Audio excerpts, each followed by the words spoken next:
Imagine a family tree so twisted it loops back on itself. Princes who couldn't stop bleeding, kings who couldn't even chew. By design. Why did Europe's crowns treat kids like livestock? And how close did it come to ending their dynasties? In the next few minutes, we're unmasking the breeding charts, the hidden heirs, and the lies that kept thrones standing. Let's open the file. Before diving into these shocking stories that history tried to bury, if you enjoy uncovering the dark secrets that shaped our world, smash that like button and subscribe for more hidden truths. And drop a comment below telling me where you're watching from. It amazes me that we can explore these forbidden chapters of history together, connected across continents by our shared fascination with the past. The practice of incestuous marriages among European royalty wasn't some medieval aberration that disappeared with the Enlightenment. It was a deliberate strategy that persisted well into the 20th century, justified by theories of bloodline purity that would make a modern geneticist's hair stand on end. Royal families across Europe didn't just tolerate these unions, they actively engineered them, creating elaborate family trees that looked more like family wreaths, with branches twisted back on themselves in ways that nature never intended. Consider the House of Habsburg, whose motto might as well have been, "Keep it in the family." For over 6 centuries, this dynasty ruled vast swaths of Europe, while systematically marrying their own relatives with the dedication of farmers breeding livestock. Charles II of Spain, the last Habsburg monarch, was so inbred that his coefficient of inbreeding was higher than that of children born to full siblings. When he died childless in 1700, ending the Spanish Habsburg line, his autopsy revealed a body so malformed by generations of incest that physicians were amazed he'd lived at all. But Charles wasn't unique. He was simply the inevitable endpoint of a breeding program that treated human beings like prize cattle. His great-great-great-grandmother was simultaneously his great-great-grandmother, his great-grandmother, and his grandmother. Try mapping that family tree without your head spinning. The Habsburgs had turned genealogy into a mathematical nightmare where every marriage was calculated not for happiness or even political advantage, but for the preservation of what they believed was their superior blood. The Portuguese royal family took this obsession even further. Between 1450 and 1750, nearly every single royal marriage was between close relatives. Uncle-niece unions were so common, they barely raised eyebrows at court. The result was a dynasty plagued by mental illness, physical deformities, and early death. Queen Maria Fern of Portugal, known as Maria the Mad, spent her final years convinced that she was damned to hell for her sins. Perhaps she understood in her madness what her family's breeding practices had wrought. Yet, for all their genetic disasters, these families clung to incest with religious fervor. They genuinely believed that royal blood was different from common blood, that it carried divine properties that would be diluted by mixing with inferior lineages. This wasn't just snobbery. It was a form of biological mysticism that treated bloodlines like sacred texts that couldn't be corrupted by outside influences. The House of Braganza in Portugal provides perhaps the most extreme example of this thinking. King John VI married his own niece, Carlota Joaquina, in a union that was celebrated as preserving the purity of Portuguese royal blood. Their children suffered from a range of genetic disorders, including severe mental retardation and physical malformations.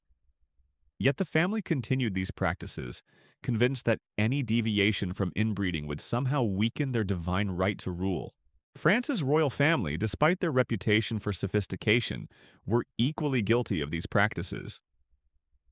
Louis XIV, the Sun King himself, was the product of an uncle-niece marriage. His parents, Louis XIV and Anne of Austria, were uncle and niece who spent their wedding night praying for forgiveness rather than consummating their union. When Louis XIV came to power, he continued the tradition, arranging marriages within his extended family that created genetic bottlenecks so severe that modern computer models struggle to calculate the true degree of inbreeding. The scientific ignorance that enabled these practices was staggering. Royal physicians of the 17th and 18th centuries actually believed that inbreeding strengthened bloodlines rather than weakening them. They theorized that mixing noble blood with common blood would create children who inherited the worst traits of both parents, while marriages between relatives would amplify the best qualities of royal lineage. This pseudo-scientific nonsense was taught in universities and written into medical textbooks that influenced royal marriage policies for generations. Dr. Francisco Sanchez de las Brozas, physician to the Spanish court in the 1600s, wrote extensively about the supposed benefits of consanguineous marriages among royalty. His treatises, preserved in the Spanish National Archives, argue that royal blood contains special properties that become more concentrated through inbreeding. He claimed that children born from such unions would possess enhanced intelligence, greater physical strength, and a more refined spiritual nature than those born from marriages between unrelated individuals. These theories weren't confined to Spain. Across Europe, court physicians parroted similar ideas, creating an intellectual framework that justified practices that were already causing obvious harm. When royal children were born with severe disabilities, physicians blamed external factors: bad air, improper diet, astrological influences, anything except the obvious culprit staring them in the face. The House of Wittelsbach in Bavaria developed their own twisted logic for maintaining incestuous practices. They believed that their bloodline carried a special connection to divine wisdom, that their ancestors had been chosen by God to rule, and that diluting this blood with foreign elements would sever their connection to heaven. King Maximilian III Joseph arranged marriages between his children and grandchildren with the same care a breeder might use in developing a new strain of roses. The psychological toll on the individuals trapped in these arrangements was devastating. Princess Elizabeth of Bavaria, better known as Empress Sisi of Austria, came from a family where uncle-niece marriages were so common that she grew up believing romantic love between relatives was normal. Her marriage to her cousin, Emperor Franz Joseph, was celebrated as a love match, but her later writings reveal a woman haunted by the unnaturalness of her situation. She wrote in her private diary about dreams where faceless children accused her of perpetuating a curse that had plagued her family for generations. The children born from these unions often paid the ultimate price. Infant mortality rates among inbred royal families were astronomical compared to the general population. Those who survived to adulthood frequently suffered from a range of genetic disorders that made their lives miserable. The Habsburg jaw, a severe underbite caused by generations of inbreeding, was so pronounced in some family members that they couldn't chew food properly. Other common problems included hemophilia, epilepsy, severe mental retardation, and bizarre physical malformations that court artists were paid handsomely to conceal in official portraits. Russian royalty embraced these practices with typical Russian extremism. The Romanov dynasty, particularly in its later years, became obsessed with maintaining bloodline purity to an almost pathological degree. Tsar Nicholas I married his own niece, Alexandra Feodorovna, in a ceremony that was supposed to strengthen the dynasty but instead introduced genetic weaknesses that would plague the family for generations. Their great-grandson, Alexei Romanov, inherited hemophilia through this chain of inbreeding, a condition that ultimately contributed to the fall of the Russian monarchy. The most disturbing aspect of royal incest wasn't just the physical and mental damage it caused, but the elaborate systems of denial that surrounded it. Court records from across Europe show a consistent pattern of covering up the worst consequences of these marriages. Children born with severe disabilities were hidden away in remote castles or convents. Official portraits were commissioned to minimize physical deformities. Medical records were falsified or destroyed to hide evidence of genetic problems. When Prince John of Portugal was born in 1842 with severe mental retardation as a result of his parents' incestuous marriage, the royal family spent enormous resources creating a fiction that he was studying abroad. For 20 years, they maintained this elaborate lie while their son lived in a specially constructed wing of the royal palace, cared for by servants sworn to secrecy. His existence was so thoroughly erased from official records that historians only discovered the truth in the 1970s, when renovation work uncovered rooms clearly designed for someone with profound disabilities. These cover-ups weren't isolated incidents. They were systematic efforts to hide the mounting evidence that royal inbreeding was destroying the very bloodlines it was supposed to preserve. Yet the practice continued, driven by a combination of pride, ignorance, and the terrifying momentum of tradition. The Italian states provided some of the most shocking examples of how far royal families would go to justify their incestuous practices. The House of Medici in Florence created what they called bloodline mathematics, elaborate calculations designed to prove that marrying within the family actually improved genetic outcomes. Lorenzo de' Medici commissioned scholars to develop charts showing how different degrees of family relationships would produce superior offspring, treating human reproduction like an alchemical formula where the right combination of related bloodlines would create perfect rulers. These weren't crude arrangements made in desperation. They were sophisticated systems built on generations of careful planning. The Medici maintained detailed records of every family member's traits, physical characteristics, and perceived abilities. Using this information to arrange marriages they believed would concentrate the best qualities while eliminating weaknesses. When these calculations inevitably produced children with severe disabilities, the family blamed external factors or claimed the children represented divine tests of their faith. The House of Savoy took a different approach, developing what court documents describe as cyclical breeding programs. Rather than marrying siblings directly, they would arrange marriages between cousins, then bring the bloodlines back together in the next generation through uncle-niece unions, creating genetic spirals that intensified harmful traits with mathematical precision. King Charles Emmanuel III personally oversaw these arrangements, maintaining charts that tracked bloodline purity across multiple generations like a twisted family business plan. What makes these practices even more disturbing is how they were celebrated in contemporary literature and art. Court poets wrote epic verses celebrating marriages between close relatives as examples of pure love, uncorrupted by worldly concerns. Artists were commissioned to create paintings depicting these unions as blessed by angels, showing divine approval for relationships that violated natural law. The cultural propaganda surrounding royal incest was so pervasive that many subjects genuinely believed these marriages represented higher forms of love than unions between unrelated individuals. The German principalities developed their own horrifying innovations in family intermarriage. The House of Hesse-Darmstadt created what they called generational cycling, where marriages were arranged specifically to bring together genetic lines that had been separated for exactly 2 generations. They believed this timing would allow harmful traits to dissipate while preserving beneficial ones, a theory that had no basis in reality but guided their marriage policies for over a century. Prince Ludwig of Hesse-Darmstadt wrote extensively about these practices in letters to other German nobles, describing his family's breeding program with the enthusiasm of a livestock farmer discussing prize cattle. His correspondence, preserved in the Bavarian State Archives, reveals a man completely convinced that his systematic inbreeding would eventually produce a generation of superhuman royals who would rule with unprecedented wisdom and strength. Instead, his descendants suffered from increasingly severe genetic disorders, including several children who were born blind, deaf, or with severe cognitive impairments. The psychological manipulation required to make these arrangements acceptable was perhaps even more disturbing than the physical consequences. Royal children were raised from infancy to believe that marrying within the family was not just normal, but morally superior to other forms of marriage. They were taught that their blood carried special properties that would be corrupted by mixing with common lineages, that their duty to preserve these properties outweighed any personal desires for happiness or normal relationships.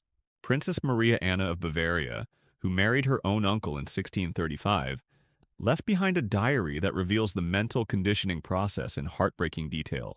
She wrote about being told from childhood that her future husband was already chosen, that he was the only man worthy of her royal blood, that marrying anyone else would be a sin against God and her ancestors. By the time she learned that her intended husband was her father's brother, she had been so thoroughly indoctrinated that she viewed the arrangement as natural and even romantic. The wedding ceremonies themselves were designed to reinforce these twisted beliefs. Rather than acknowledging the unusual nature of these unions, royal families created elaborate rituals that portrayed them as the highest form of marriage possible. Special prayers were written asking for divine blessing on marriages between blood relatives. Ceremonial elements emphasized the preservation of bloodline purity as a sacred duty. These weddings weren't just celebrations, but propaganda events designed to convince both participants and observers that incest was not just acceptable, but holy. The House of Orange in the Netherlands developed particularly sophisticated justifications for their inbreeding practices. They commissioned theologians to write treatises proving that marriages between close relatives were actually encouraged by biblical examples. These scholars pointed to marriages between relatives in the Old Testament, arguing that God had specifically blessed such unions and that royal families were following divine precedent by keeping their bloodlines pure. Dr. Johannes van der Berg, court theologian to William III of Orange, produced a 400-page manuscript in 1689 titled Divine Bloodlines, the Sacred Duty of Royal Consanguinity. This document, which remained classified in Dutch royal archives until 1995, argues that royal blood contains literal traces of divine essence that become diluted through marriage with commoners. Van der Berg claimed that inbreeding among royalty was not just permissible, but commanded by God as a way of preserving divine qualities in human form. These theological justifications weren't mere window dressing. They formed the intellectual foundation that allowed royal families to continue practices that were obviously causing harm. When confronted with evidence of genetic problems in their children, these families could point to elaborate religious and philosophical frameworks that explained away any negative consequences as tests of faith or divine mysteries beyond human understanding. The Danish royal family created perhaps the most elaborate system of incestuous marriages in European history. Between 1500 and 1800, virtually every Danish monarch married a close relative, creating a genetic bottleneck so severe that the royal family's DNA showed less variation than typical siblings. King Christian VII, who ruled in the late 18th century, was so mentally unstable that he couldn't perform basic royal duties, spending his days playing with toys and having conversations with imaginary friends. Yet even his obvious incapacity didn't discourage the practice. His arranged marriage to his own cousin produced children who continued the cycle of genetic deterioration. The most chilling aspect of these arrangements was how they were presented to the victims themselves. Royal children destined for incestuous marriages weren't told the truth about their situations until shortly before their weddings. Instead, they were raised believing they would marry foreign princes or princesses who would arrive at court when they came of age. The revelation that their intended spouses were their own relatives often came as devastating shocks that some never recovered from. Princess Caroline Matilda of Great Britain, who married her mentally ill cousin, King Christian VII of Denmark, left behind letters describing her horror at discovering the truth about her arranged marriage. She wrote to her brother about feeling trapped in a nightmare where everyone around her pretended that marrying her own relative was normal while she struggled with revulsion and confusion. Her letters reveal a young woman desperately trying to reconcile her natural instincts with the expectations of her position, ultimately losing her sanity in the process. The cover-up operations surrounding royal incest became increasingly sophisticated as medical knowledge advanced, and the consequences became harder to deny. By the 18th century, royal families were employing teams of physicians, artists, and historians whose sole job was to conceal evidence of genetic problems caused by inbreeding. These professionals developed techniques for minimizing physical deformities in official portraits, writing medical reports that blamed genetic disorders on external factors, and creating alternative genealogies that obscured the true degree of inbreeding in royal family trees. Dr. Anton Mesmer, famous for his theories about animal magnetism, spent several years as court physician to the Austrian Habsburgs, where his primary responsibility was treating and concealing the genetic disorders plaguing the royal family. His private notes, discovered in Vienna's medical archives, described children born with such severe deformities that they couldn't be presented in public.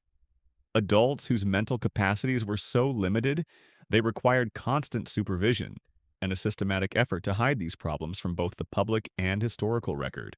The most shocking revelation about royal incest practices wasn't just their persistence, but how they evolved into increasingly complex systems designed to maximize genetic concentration while maintaining plausible deniability. The Swedish House of Vasa developed what court documents describe as generational layering, a breeding strategy so sophisticated it required dedicated genealogists to track the intricate web of relationships being created. King Gustav III of Sweden personally designed marriage charts that resembled mathematical equations more than family trees. These documents, preserved in the Swedish Royal Archives, show calculated plans spanning 5 generations, with specific instructions for which cousins should marry which uncles, and when these unions should occur to achieve maximum bloodline concentration.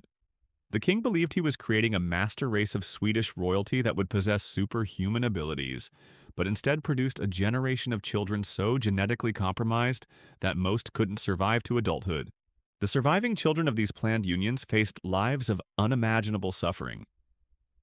Prince Carl Gustav, born from a marriage between his own aunt and uncle, spent his entire 30-year existence unable to speak, walk, or feed himself.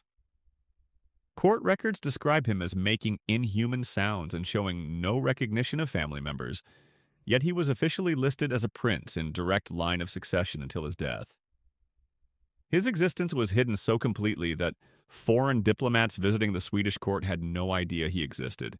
Perhaps even more disturbing was how these families justified their practices through elaborate pseudo-scientific theories that wouldn't be out of place in a horror novel. The House of Bourbon in France commissioned a team of court scholars to develop what they called blood alchemy, a theoretical framework claiming that repeated intermarriage would eventually produce royals with supernatural abilities. King Louis XV personally funded research into bloodline purification, believing that sufficient concentration of royal DNA would create rulers capable of telepathic communication with God. Dr. Pierre-Simon Laplace, the famous mathematician, was secretly employed by the French court to calculate optimal breeding ratios for royal marriages.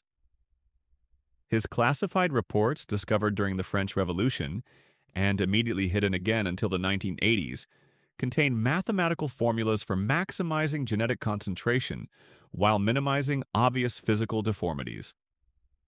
Laplace's calculations treated human beings like chemical compounds, with precise ratios needed to achieve desired results. The psychological conditioning required to make these arrangements seem normal reached levels of sophisticated brainwashing that would impress modern cult leaders. Royal children destined for incestuous marriages underwent years of careful mental preparation, designed to make them view such relationships as not just acceptable but spiritually elevated. The House of Hanover developed specialized education programs where children were taught that their blood contained actual divine essence that would be contaminated by marriage outside the family. Princess Sophia Dorothea of Hanover, forced to marry her own cousin in 1706, left behind a secret diary hidden in the walls of her palace for over 2 centuries. Her entries revealed the systematic process used to break down her natural revulsion to incest. Court tutors spent months convincing her that common people's marriages were animalistic and base, while marriages between relatives represented pure spiritual unions blessed by heaven.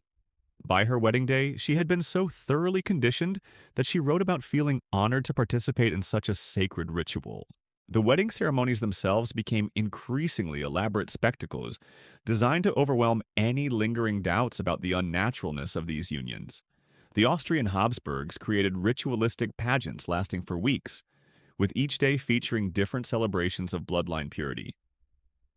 These weren't just parties, but psychological operations designed to convince everyone involved that incestuous marriages represented the pinnacle of human achievement. Emperor Leopold III commissioned composers to write special music for his own wedding to his niece, with lyrics celebrating the preservation of divine bloodlines through marriage between relatives. The ceremony featured hundreds of performers dressed as angels, supposedly showing heavenly approval for the union. Court artists created massive paintings depicting God himself blessing the marriage, while theologians delivered sermons explaining how such marriages brought couples closer to divine perfection. The children born from these unions often became living symbols of their family's genetic disasters, yet they were presented to the public as examples of royal perfection. The Portuguese royal family employed teams of specialists whose only job was making their severely disabled children appear normal during rare public appearances. These professionals developed techniques for using hidden supports to help children stand upright, drugs to temporarily improve their mental clarity, and elaborate costumes designed to conceal physical deformities. Prince Miguel of Portugal, born with such severe spinal deformities that he couldn't sit upright unassisted, appeared at dozens of public ceremonies over his 20-year life. Contemporary accounts describe him as a handsome and dignified young prince, but recently discovered medical records reveal that his public appearances required a hidden metal framework built into his clothing, along with carefully positioned attendants to prevent him from collapsing. His mental capacity was so limited that he couldn't speak beyond simple sounds, yet court historians wrote elaborate accounts of his supposed wit and intelligence. The cover-up operations extended beyond individual families to include international conspiracies among European royalty to hide the mounting evidence of genetic collapse. By the 19th century, royal families across the continent were coordinating their efforts to conceal the true extent of damage caused by centuries of inbreeding. They shared techniques for hiding disabled children, exchanged specialists in genetic damage control, and created false genealogies to obscure the degree of intermarriage in their family trees. The Congress of Vienna in 1815 included secret sessions where European monarchs discussed what they called the Bloodline crisis.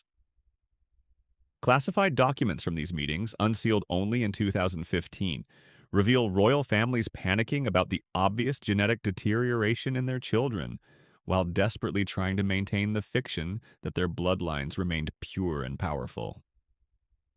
They discussed plans for gradually introducing foreign blood into their families, while maintaining the appearance of continued inbreeding practices. The House of Oldenburg in Denmark developed perhaps the most sophisticated deception operation in royal history.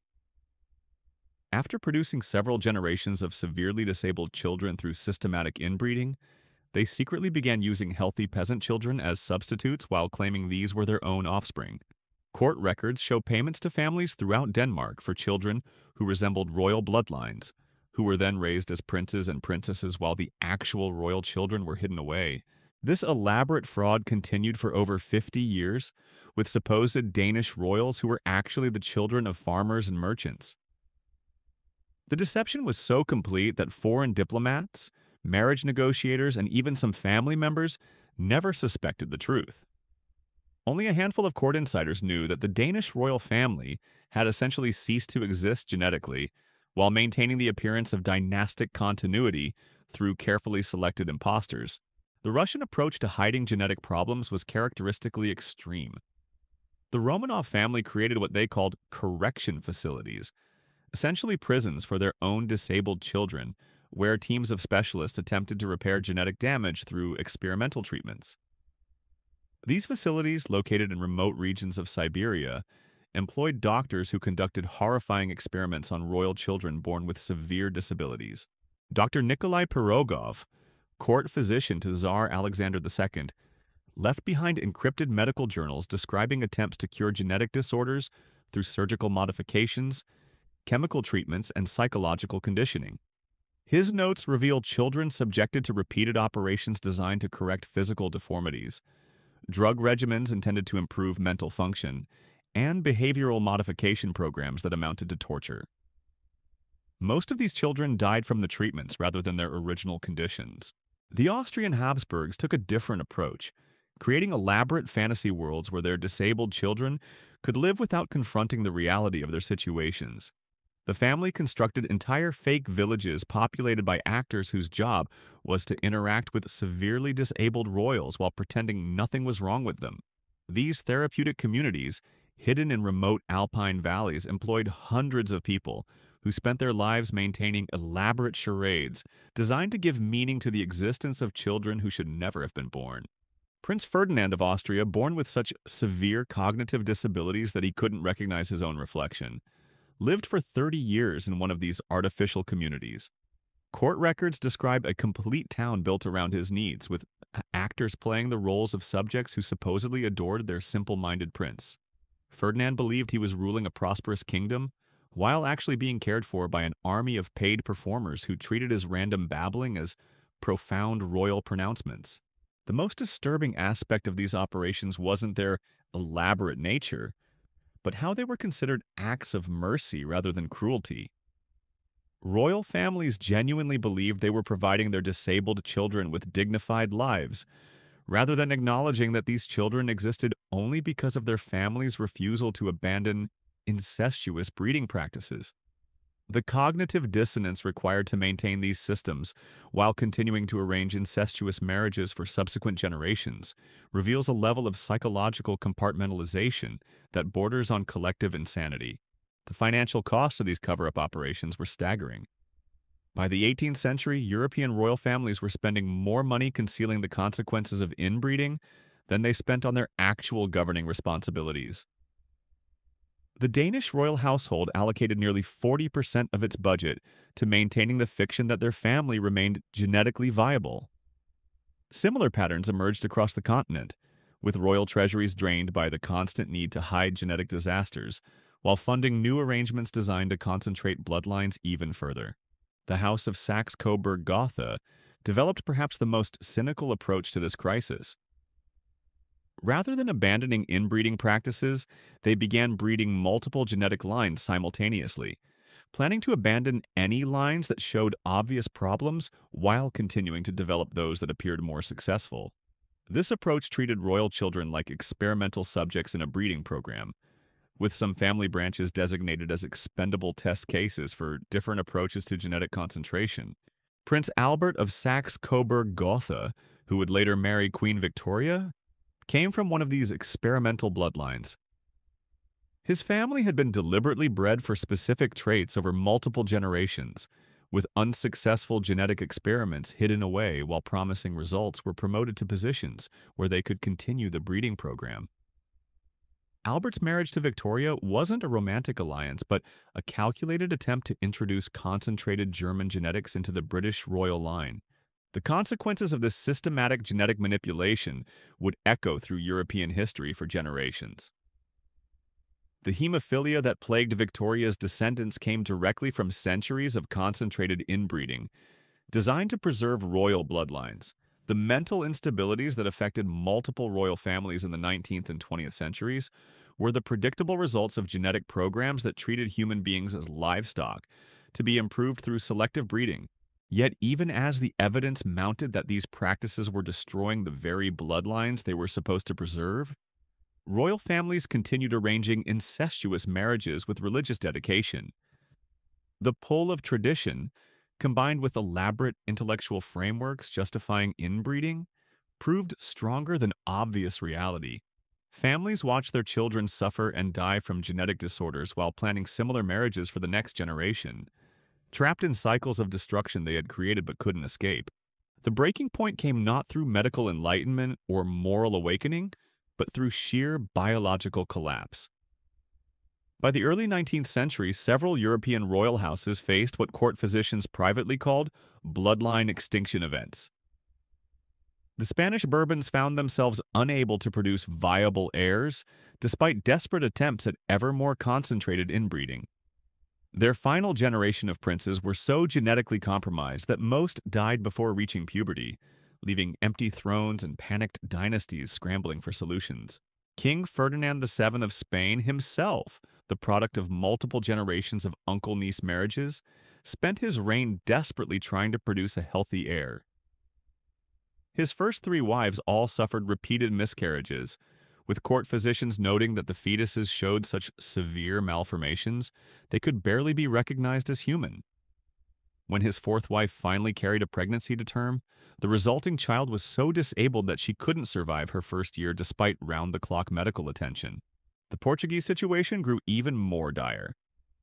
Queen Maria II, born from a marriage between first cousins who were also uncle and niece through different family lines, presided over what historians now call the genetic death spiral of Portuguese royalty. Her own children, produced through marriage to her cousin, showed such severe abnormalities that the royal family began secretly importing children from noble families across Europe, passing them off as legitimate heirs while their actual offspring died in hidden medical facilities. Court physician Dr. José Maria Bom Tempo left encrypted records describing the true state of Portuguese royal genetics in the 1840s.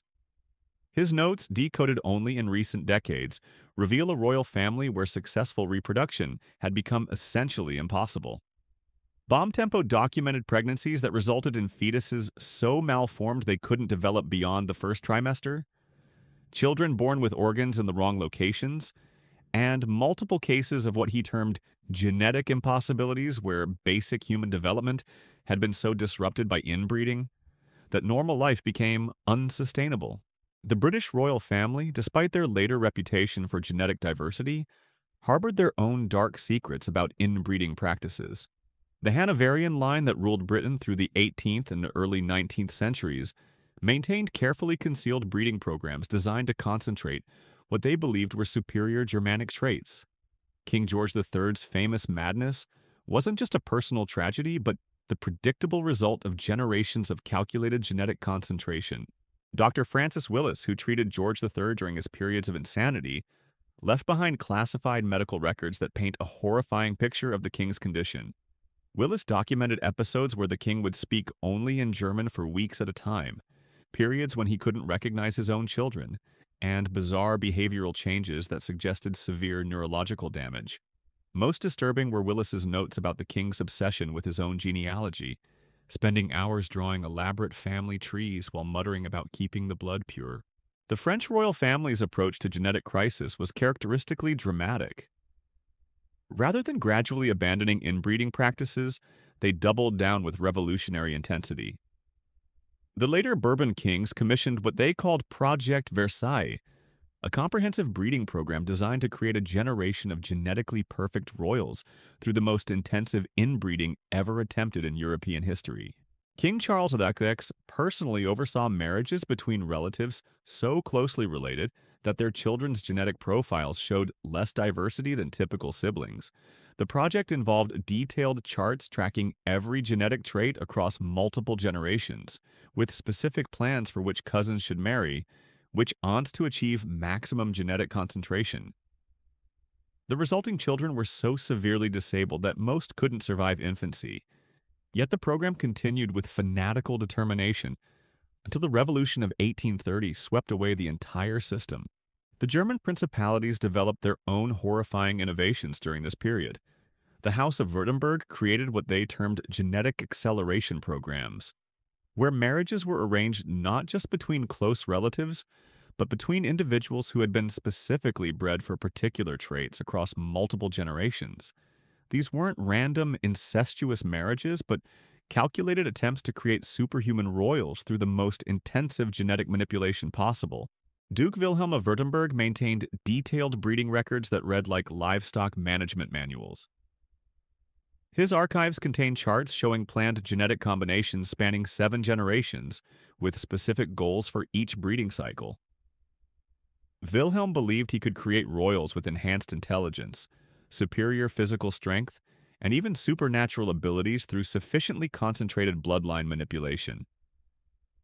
Instead, his program produced children so genetically damaged that most couldn't perform basic human functions.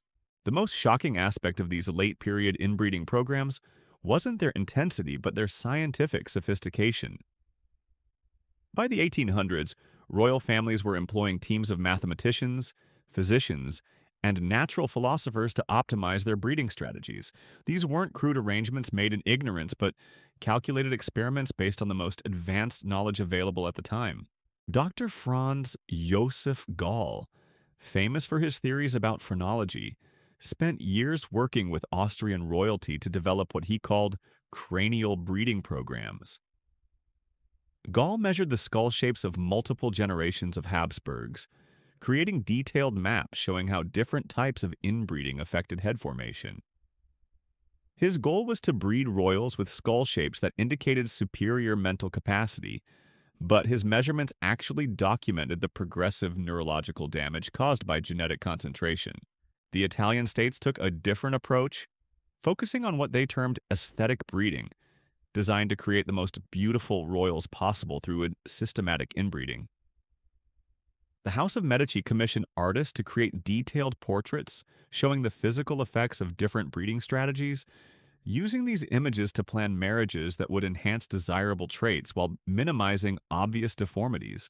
Lorenzo de' Medici III personally supervised a breeding program that treated physical beauty as a genetic commodity that could be concentrated and enhanced through careful family intermarriage.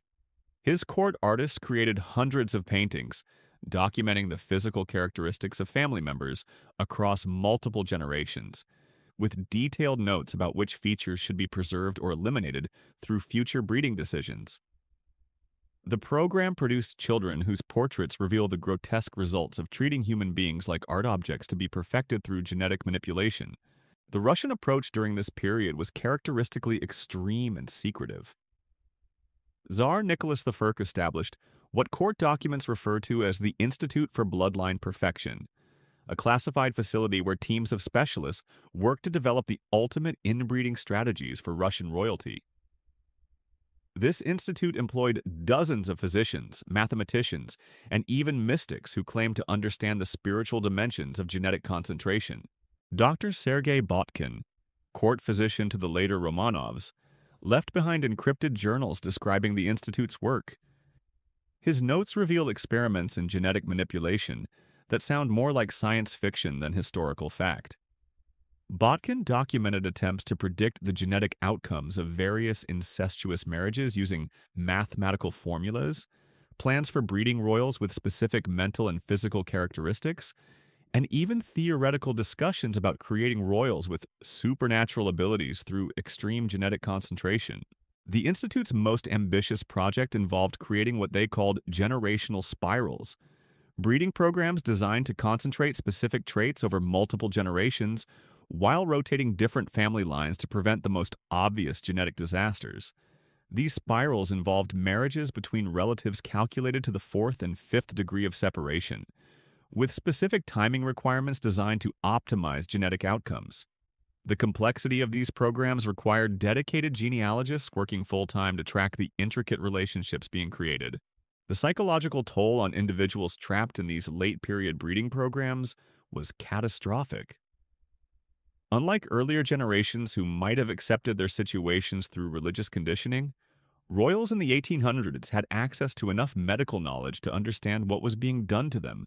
Many left behind writings revealing their horror at being treated like breeding animals in their family's genetic experiments. Princess Alexandra of Russia, forced into marriage with her own cousin as part of one of these breeding programs, kept a secret diary that reveals the mental anguish of understanding her situation. She wrote extensively about feeling like a prisoner in her own family, knowing that her children would likely suffer genetic disorders while being powerless to prevent their conception. Her entries describe nightmares about giving birth to monsters, dreams where her ancestors accused her of perpetuating curses, and desperate prayers for God to end her family's bloodline rather than allow it to continue. The British Museum houses correspondence between various European princesses during this period that reveals the international scope of psychological trauma caused by systematic inbreeding. These women wrote to each other in coded language about their shared experiences of being treated as breeding stock, their fears about their children's futures, and their desperate searches for ways to escape their genetic prisons. Their letters paint a picture of an entire generation of royal women who understood they were participating in their family's destruction, but felt powerless to stop it. The Danish royal family developed perhaps the most sophisticated psychological manipulation techniques for managing individuals who resisted their breeding programs. Court documents describe elaborate conditioning processes designed to make incestuous marriages seem not just acceptable, but spiritually necessary for the survival of civilization itself. These techniques involved months of intensive psychological preparation, where resistant family members were gradually convinced that their personal desires were selfish obstacles to their divine responsibilities. Princess Louise of Denmark, who initially refused to marry her own uncle, underwent what court records describe as spiritual realignment therapy. This process involved isolation from outside influences, intensive religious instruction focused on biblical examples of marriages between relatives, and psychological pressure from teams of court officials who took turns explaining her duties to her bloodline. The process took over a year, but eventually broke down her resistance to the point where she wrote letters to friends describing her upcoming marriage to her uncle as a sacred privilege she was honored to accept. The wedding ceremonies during this late period became increasingly elaborate spectacles designed to overwhelm any lingering doubts about these unnatural unions. The Austrian Habsburgs created multi-week festivals celebrating marriages between close relatives, with each day featuring different aspects of bloodline purity. These weren't just parties, but carefully orchestrated psychological operations designed to normalize incest through sheer overwhelming pageantry. Emperor Franz Joseph commissioned composers to write entire operas celebrating his own marriage to his first cousin, with plots that portrayed marriages between relatives as the highest form of love possible. These performances featured hundreds of singers and dancers telling stories where gods themselves blessed incestuous unions while condemning marriages between unrelated individuals as base and animalistic. The psychological impact of these elaborate productions was to create alternate realities where incest wasn't just normal but represented divine perfection. The cover-up operations during this period reached levels of sophistication that would impress modern intelligence agencies. Royal families employed networks of specialists whose only job was concealing evidence of genetic disasters while maintaining the fiction that their breeding programs were producing superior results. These operations involved forged medical records, bribed physicians, altered genealogies, and even fake children substituted for disabled heirs. The House of Savoy in Italy developed what intelligence historians now recognize as one of the most complex deception operations in European history. After producing multiple generations of severely disabled children through systematic inbreeding, they created an elaborate network of substitute heirs while hiding their actual descendants in remote facilities. This operation involved hundreds of participants across multiple countries, with careful coordination required to maintain the fiction that the Savoy bloodline remained genetically viable. Dr. Giuseppe Flahani, court physician to the House of Savoy, left behind detailed records of this substitution program. His notes reveal children being selected from orphanages across Europe based on their physical resemblance to royal family members, then subjected to intensive training designed to prepare them for their roles as fake princes and princesses. Meanwhile, the actual royal children, born with severe genetic disorders, were hidden in specialized facilities, where teams of specialists attempted to manage their conditions while ensuring their existence remained secret. The financial costs of these late-period operations were staggering beyond comprehension. European royal families were spending more on concealing genetic disasters than many nations spent on their entire governments. The Danish royal household allocated over 60% of its budget to maintaining various deception operations, while the Austrian Habsburgs employed more people in genetic cover-up activities than in actual governing functions. The House of Orange in the Netherlands created what economic historians now recognize as one of the first modern intelligence agencies, with the primary mission of concealing evidence of royal genetic collapse. This organization employed agents across Europe who monitored medical developments, bribed physicians and historians, and eliminated evidence that might reveal the true state of Dutch royal genetics. The costs of maintaining this network eventually contributed to the economic decline of the Netherlands as a major European power. The most disturbing aspect of these late-period programs wasn't their elaborate nature, but their complete disconnection from reality. Royal families had become so invested in their breeding programs that they continued arranging incestuous marriages even as the evidence of genetic collapse became undeniable. The psychological momentum of centuries-old traditions proved stronger than obvious biological disaster. The Bavarian royal family provides perhaps the most extreme example of this disconnection from reality. Even as their children were being born with such severe genetic disorders that most couldn't survive infancy, they continued planning increasingly intensive inbreeding programs for future generations. Court documents show detailed breeding charts prepared for children who would never live to adulthood, marriage negotiations for heirs who had already died from genetic complications, and elaborate succession plans for bloodlines that were functionally extinct. King Ludwig II of Bavaria, famous for his castle-building obsessions, was himself the product of one of these late-period breeding programs. His well-documented mental instabilities weren't just personal eccentricities, but the predictable results of generations of genetic concentration. His obsession with creating perfect architectural fantasies paralleled his family's obsession with creating perfect genetic combinations, both representing attempts to impose impossible ideals on stubborn reality.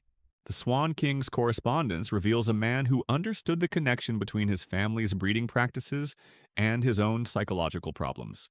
He wrote extensively about feeling cursed by his bloodline, about dreams where his ancestors appeared as swans trapped in beautiful but poisonous lakes. His famous retreat from reality into elaborate fantasy castles can be understood as an attempt to escape the genetic prison his family had created for him.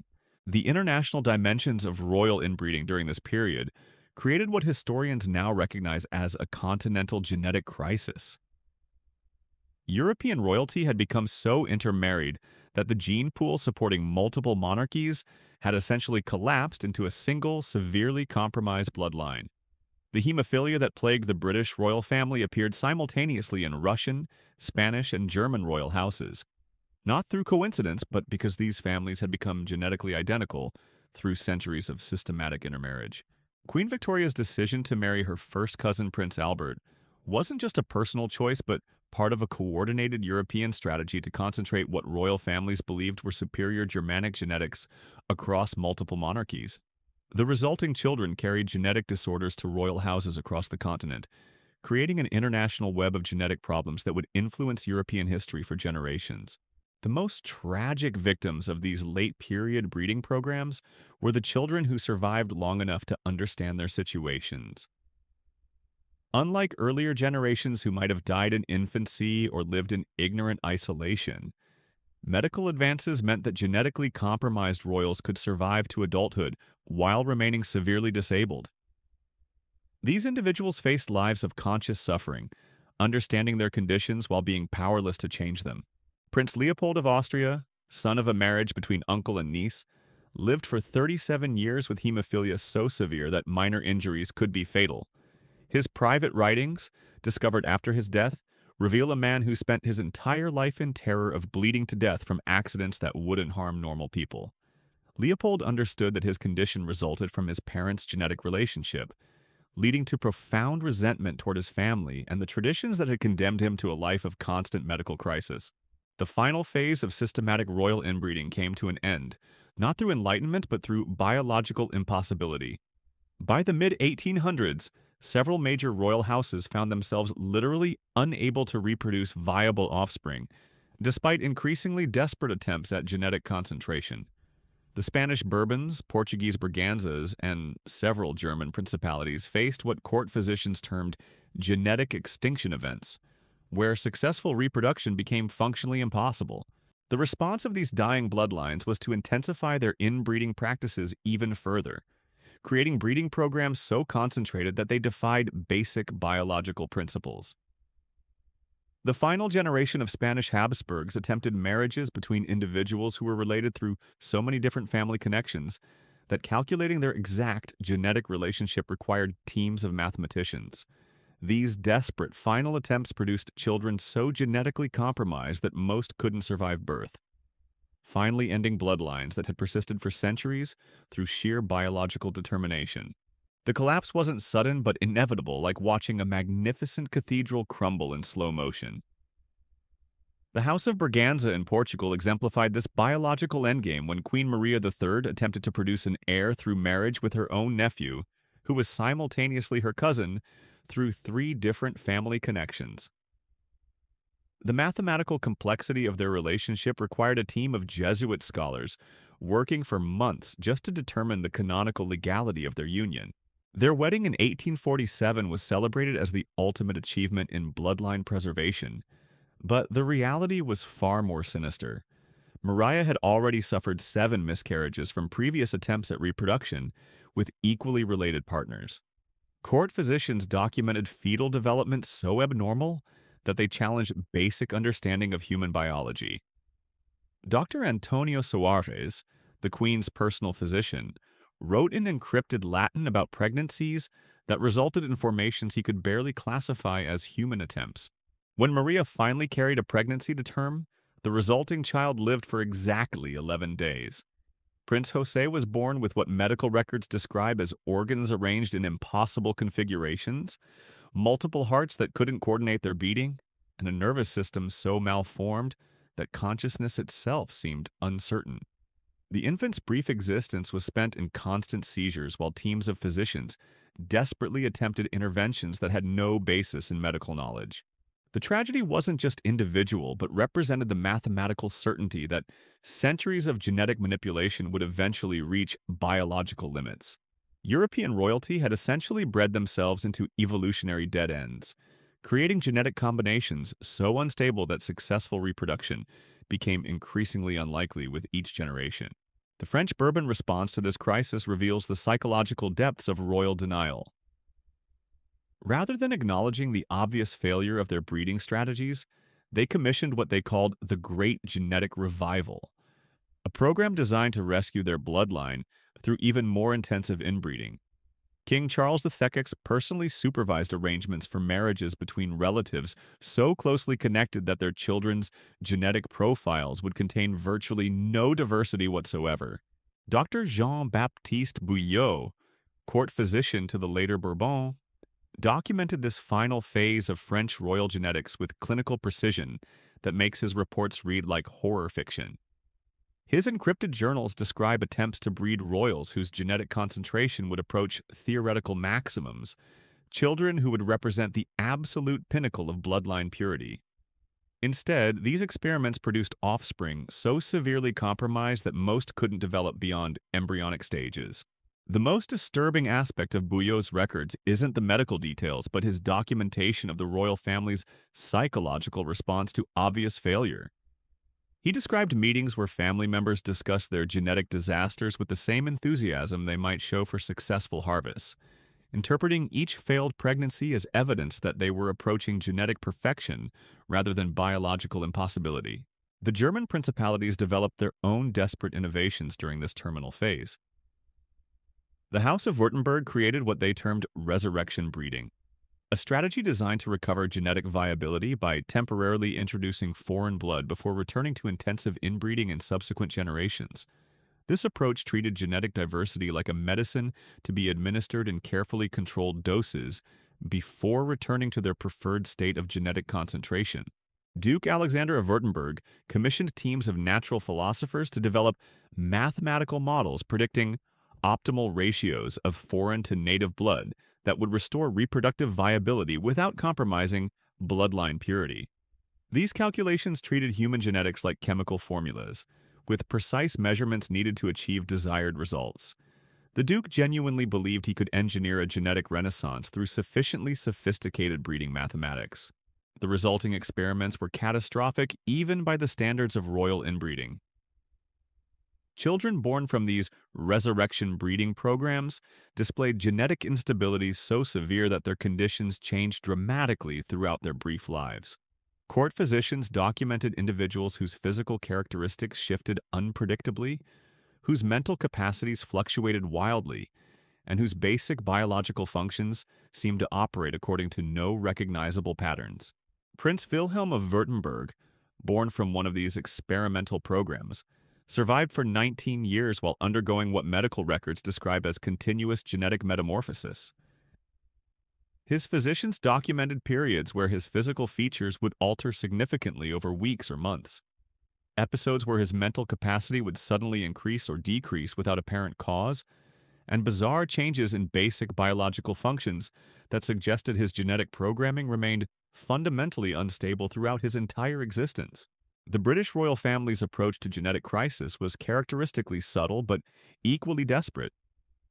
Rather than acknowledging their inbreeding problems directly, they developed what court documents describe as strategic genealogical management, a program designed to obscure the true degree of family intermarriage while continuing to arrange marriages between closely related individuals. Queen Victoria's marriage arrangements for her children represented perhaps the most sophisticated genetic manipulation program in European history. Rather than random inbreeding, Victoria personally calculated which of her children should marry, which European royals to achieve maximum concentration of what she believed were superior British genetics, while maintaining plausible deniability about the degree of family intermarriage involved. Her correspondence with European royal families reveals a woman obsessed with genetic control, to an almost pathological degree. Victoria maintained detailed charts tracking the genetic characteristics of potential marriage partners for her children, with specific goals for which traits should be concentrated or eliminated in future generations. Her letters read like livestock breeding manuals, treating her own children and grandchildren as components in elaborate genetic experiments. The ballroom at Versailles has fallen silent now. The music has stopped, the dancers have departed, and the gilded mirrors reflect only empty spaces where once stood the architects of Europe's greatest genetic catastrophe. For over 6 centuries, the most powerful families on Earth convinced themselves that their blood was divine, that their breeding programs were acts of religious devotion, that the suffering they inflicted on their own children was somehow noble sacrifice for the greater glory of their dynasties. But the marble floors are stained with more than wine and tears. They're marked with the evidence of humanity's darkest impulses dressed up as sacred duty. The twisted family trees, the hidden children, the elaborate cover-ups, the mathematical formulas treating human beings like livestock. All of it leading to the same inevitable conclusion that nature herself provided when these bloodlines finally collapsed under the weight of their own genetic impossibility. Today, as we watch modern controversies about bloodlines and genetic superiority play out across our screens, remember the lesson written in the bones of forgotten princes and princesses buried in unmarked graves across Europe. Remember that every claim to genetic supremacy, every argument for bloodline purity, every system that treats human beings as breeding stock rather than individuals worthy of love and dignity leads down the same dark path that ended in those silent nurseries and empty cradles. The crown jewels still glitter in their display cases, but the bloodlines that created them have long since paid the price for confusing power with purity, tradition with wisdom, and genetic manipulation with divine appointment. In their rise and fall, they've left us with perhaps the most important lesson in human history: that the moment we start treating people as anything less than fully human, we begin the process of destroying our own humanity. And that destruction, as these royal families learned too late, always begins with the most vulnerable among us.